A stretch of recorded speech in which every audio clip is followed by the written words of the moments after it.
Halo sahabat, berjumpa lagi dengan saya Made Ardi Wicaksono dalam podcast Kata Anyak Jenderal, suara kesehatan dari generasi Sudirman, di mana selalu ada kesehatan dalam setiap percakapan. Sahabat, pernah nggak sih ketika sakit, kemudian berobat, kemudian diberikan beberapa jenis obat tertentu oleh dokter yang memeriksa dan salah satunya adalah antibiotik. Nah, hari ini kita akan membahas tentang apa itu antibiotik dan bagaimana cara penggunaannya. Telah hadir bersama saya seorang tamu istimewa, Dr. Setiawati MSc. Beliau adalah dosen dari bagian farmakologi dan terapi Fakultas Kedokteran Universitas Jenderal Sudirman. Selamat datang Dr. Setiawati, Selamat. apa kabar? Alhamdulillah baik. Baik ya. Ya.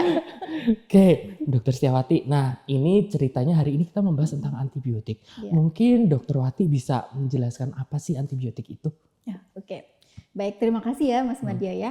Jadi antibiotik ini kan mungkin sudah sering sekali ya sebenarnya ya kita kita masyarakat itu tahu beli antibiotik gitu. Nah, ternyata antibiotik itu adalah suatu obat di mana dia itu fungsinya itu untuk mengobati infeksi yang disebabkan oleh bakteri. Nah, ini ada kata kuncinya nih Mas Madya. Bakteri. Jadi ya, hanya untuk membunuh bakteri saja. Begitu. Oke, nah jadi nggak semuanya ya dok, nggak semuanya penyebab infeksi bisa diatasi dengan antibiotik seperti itu. Soalnya seringkali ada seperti ini Dokter Wati. Jadi ada pasien datang batuk pilek, terus saya mau pakai antibiotik aja gitu. Malah Nah itu, minta ya Mas ya. iya itu gimana tuh dok?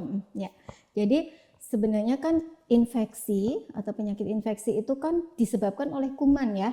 Nah kuman itu ternyata nggak hanya bakteri, ada virus, ada jamur, ada parasit gitu ya atau cacing gitu kan bisa menyebabkan infeksi. Nah kalau misalnya infeksinya itu disebabkan oleh virus atau jamur atau parasit ya tentu saja tidak mempan diberikan antibiotik ya percuma. Apalagi kalau untuk infeksi batuk pilek yang disebabkan oleh virus itu kan sebenarnya nggak perlu antibiotik ya, cukup dengan makan yang banyak, bergizi, istirahat, cukup, iya, kemudian obat-obatnya untuk mengurangi gejala itu udah cukup, tidak perlu antibiotik.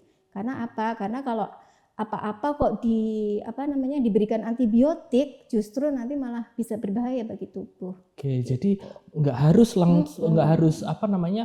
semua penyakit sakit apa batuk pilek minum antibiotik malah nggak perlu ya dok ya. Sebenarnya kalau seperti itu berarti kira-kira bahayanya apa dok kalau kita minum antibiotik sembarangan begitu? Nah kalau zaman dulu ya mungkin sekarang juga ya antibiotik itu seringkali dikatakan obat dewa kan, apa-apa dikasih antibiotik. Bahkan kadang-kadang nih anak yang rewel aja ada yang ngasih antibiotik gitu kan. Nah, padahal efek sampingnya kalau kita menggunakan antibiotik yang tidak tepat, ini ada beberapa hal yang bisa terjadi. Yang pertama yang paling efek yang sangat merugikan itu adalah adanya resistensi antibiotik nih Mas Madya. Iya. Kalau terjadi resistensi antibiotik ya nanti obat-obatan atau antibiotik yang kita kita gunakan udah nggak mempan lagi. Di samping itu tentu saja ada efek samping yang lain dari antibiotik. Ada nanti bisa menimbulkan gejala di saluran cernanya, bisa diare gitu. Kemudian ini efek sampingnya atau efek apanya nih Mas Madya? Efek samping ya. Efek sampingnya ada yang secara umum terjadi gitu ya. Misalnya kalau antibiotik itu yang mungkin yang paling umum ada dikenal oleh masyarakat itu amoksisilin itu ya Mas Madya. Nah itu sering dikonsumsi kalau dulu sih bisa bebas dibeli. Tapi kalau sekarang setahu saya sudah dibatasin ya, tapi sudah ada regulasinya udah ada regulasinya, nggak boleh nih kita beli antibiotik di apotek misalnya, itu nggak bisa gitu. Seharusnya begitu. Nah untuk efek sampingnya yang secara umum itu bisa tadi gangguan pencernaan, bisa diare, bisa mual atau muntah, kemudian ada gatal-gatal, reaksi alergi. Nah ada juga nih jenis antibiotik kayak tetrasiklin tuh Mas Madya itu bisa kalau digunakan di anak-anak bisa menyebabkan gangguan pertumbuhan tulang dan gigi. Kemudian bisa juga kalau pada balita juga pewarnaan pada gigi gitu. Atau bisa juga nih kalau yang golongan eritromisin itu bisa menyebabkan gangguan pendengaran gitu. Jadi memang Tidak main-main efeknya, ya. iya efeknya cukup ini ya, cukup gede sebenarnya kalau tidak digunakan sesuai dosis yang dianjurkan. Jadi itu tadi contoh antibiotik yang berbeda-beda gitu ya. Itu biasanya digunakan untuk penyakit yang gitu seperti ya. apa aja itu, Dok? Ya, jadi antibiotik itu kan sebenarnya ada banyak macamnya. Tadi misalnya contohnya amoksisilin. Kemudian yang sering dipakai lagi apa nih? Kemarin tuh waktu COVID itu ada yang azitromisin Iya, gitu waktu ya. pandemi Kemudian kemarin. mungkin ada yang sering dijual juga kalau dulu tuh ada ciprofloxacin, ada cefadroxil gitu ya. Nah, sebenarnya kuman penyebab penyakit atau bakteri penyebab penyakit itu kan ada banyak macamnya. Secara umum itu ada bakteri yang namanya bakteri gram positif, ada bakteri gram negatif. Nah, ternyata tempat tumbuhnya bakteri-bakteri tadi itu juga spesifik di tempat tubuh kita. Misalnya nih, di saluran pernafasan. Itu biasanya bakterinya adalah bakteri gram positif. Kalau di saluran cerna atau saluran kemih, kencing gitu kan bakteri gram negatif. Nah, itu disesuaikan dengan antibiotik tadi. Jadi ada yang antibiotik itu memang spesifik untuk bakteri gram positif, ada yang spesifik untuk bakteri gram negatif, atau memang yang spektrumnya luas. Nah, itu nanti disesuaikan dengan infeksinya tadi. Jadi tergantung dari penyebabnya apa gitu ya, Dari Dok, ya. bakterinya apa. Nah, gitu. Jadi kita nggak bisa ya asal aja milih gitu. Lalu gimana nih supaya sahabat kita ini pada jadi tahu kapan kita itu butuh antibiotik ya, Dok? Iya, gitu. betul. Nah, tadi kan yang perlu dicatat di garis bawahi ya dengan tanda pentung yang gede gitu ya, bahwa antibiotik itu harus dengan resep dokter, itu yang wajib kan. Nah, nanti dokter yang akan melakukan pemeriksaan mendiagnosis penyakitnya itu disebabkan oleh bakteri atau bukan sih, dengan melakukan anamnesis,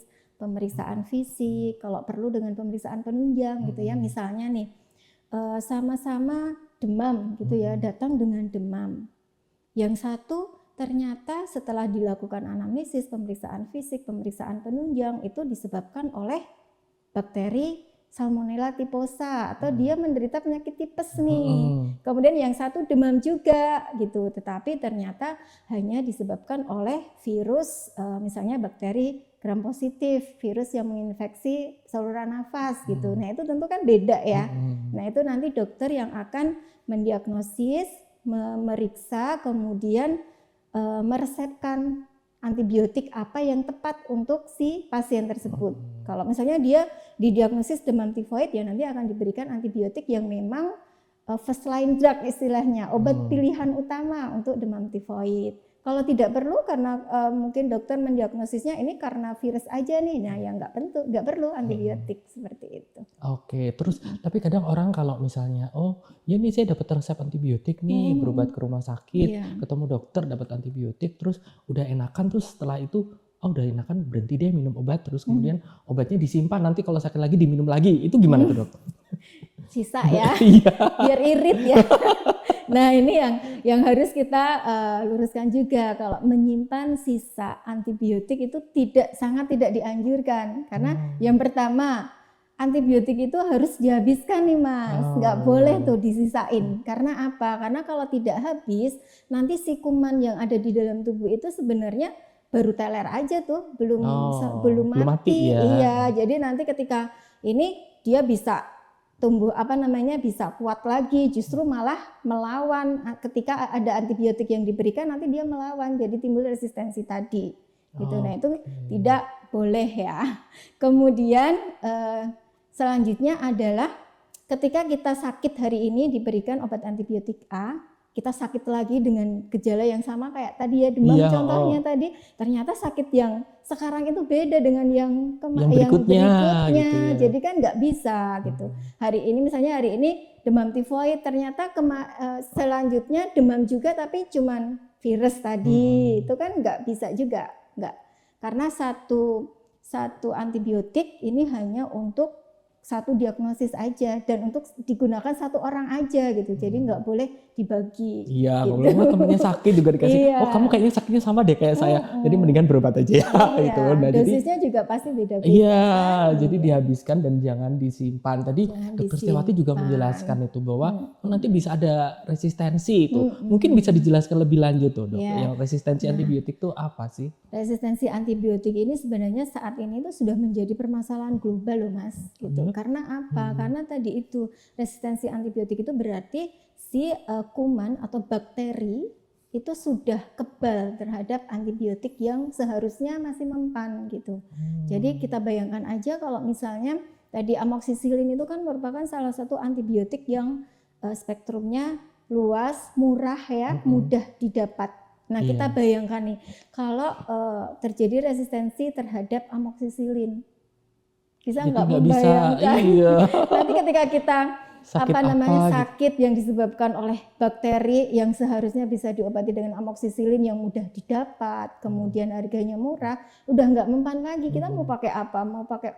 Terpaksanya mau obat yang lain yang lebih mahal, lebih susah diperoleh gitu kan. Dan perlu dicatat juga bahwa untuk menemukan antibiotik ini memerlukan waktu bahkan puluhan tahun. Sementara si bakteri ini ketika dia bermutasi atau mencerdaskan dirinya itu perlu waktu yang cukup cepat gitu. Jadi kadang-kadang pertumbuhan bakteri dengan pertumbuhan penemuan antibiotik itu sangat jauh gitu. Jadi nggak sebanding sebanding. Lebih cepat bakterinya untuk jadi lebih kuat dan tahan dengan antibiotik ya daripada menemukan antibiotik baru gitu. Nah, sehingga berarti kalau misalnya ada nih seseorang sakit terus kemudian berobat ke dokter terus dapat resep nih antibiotik, itu apa saja yang harus diperhatikan? Nah, ada beberapa hal yang harus diperhatikan ketika kita memperoleh resep antibiotik ya.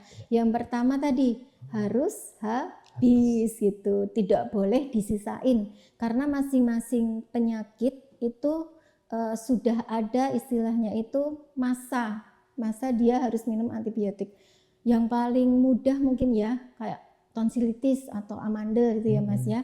Amandelnya lagi radang, tonsilitis, kemudian dikasih kalau tonsilitis itu kan 7-10 hari ya minum antibiotiknya. Nah kadang-kadang dalam waktu 3 hari mungkin udah berkurang, udah nggak demam, sudah tenggorokannya udah nggak sakit, sudah enak, terus berhenti, mau disimpan nih obatnya ceritanya. Nah ternyata tadi harusnya kan 7-10 hari, nanti tadi kumannya nggak akan mati dengan sempurna gitu. Kemudian yang kedua selain harus dihabiskan, harus diminum sesuai jadwal. Karena apa? Karena antibiotik itu ada yang minumnya itu ada yang 3 kali sehari, ada yang 2 kali sehari, ada yang 4 kali sehari. Jadi nggak mesti 3 kali sehari ya. Ada yang 3 kali, 2 kali, 4 kali sehari tergantung dari jenisnya. Jadi harus sesuai jadwal. Kalau misalnya dituliskan di resep 3 kali sehari, ya harus 3 kali sehari, nggak boleh di-korting. Atau biar cepat sembuh nih 4 kali sehari. Biar cepat gitu ya.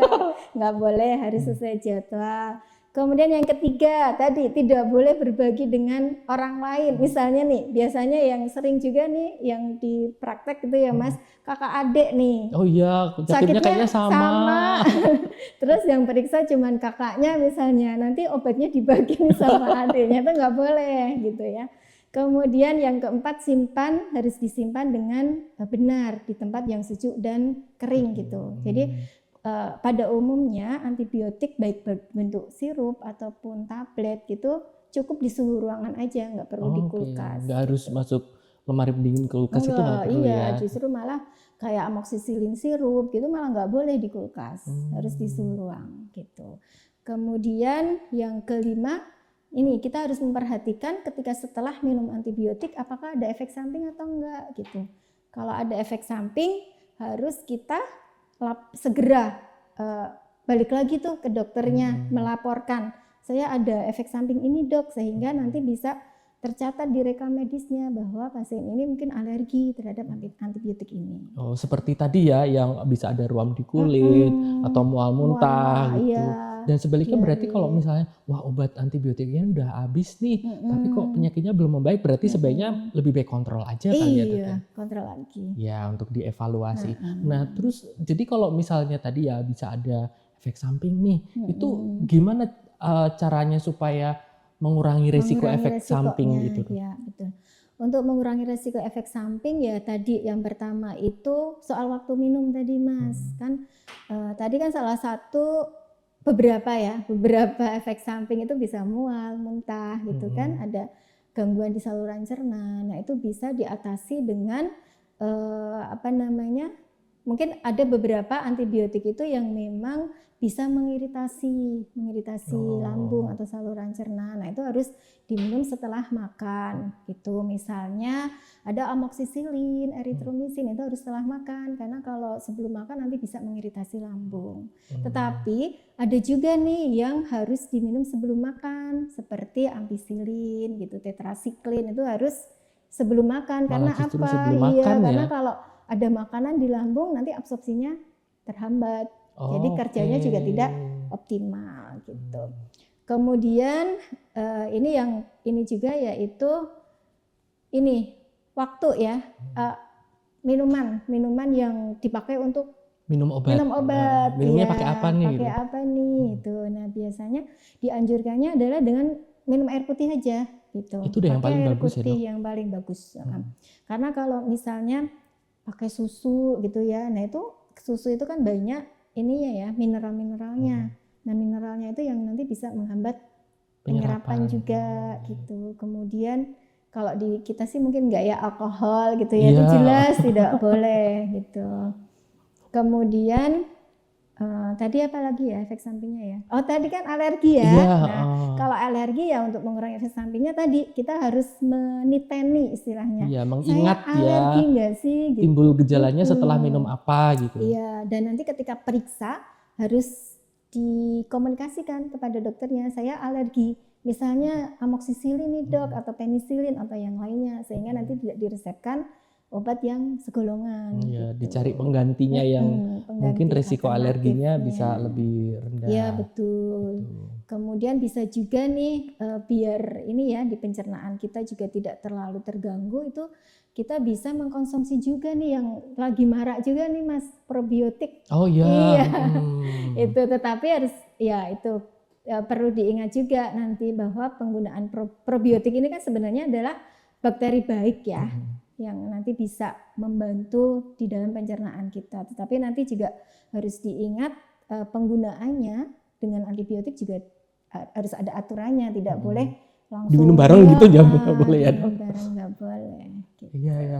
Kalau apa namanya minum antibiotik kan ada tuh yang saya minumnya pakai makanan seperti pisang atau nasi itu masih nggak apa-apa dok? Nah tadi itu kan kalau tadi yang apa ampicillin, yang tetrasiklin diminum itu sebelum kan makan itu tadi ya. Nggak boleh ada makanan karena mengganggu penyerapan gitu. Kemudian, jadi malah waktu lambung kosong gitu ya. Waktu lambung kosong. Kalau amoksisilin, kemudian eritromisin itu setelah makan. Kalau bersamaan kan berarti berbarengan itu juga nggak dianjurkan karena nanti bisa mempengaruhi absorpsinya juga. Oke. Kalau yang tadi dok, yang soal probiotik tadi, mungkin bisa dijelaskan lebih lanjut pengaruhnya terhadap minum antibiotik tadi. Minum antibiotik ya.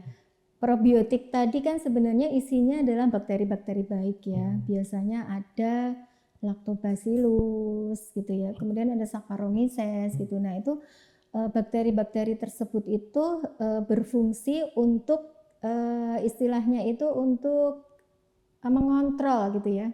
Bakteri-bakteri yang ada di dalam saluran cerna kita.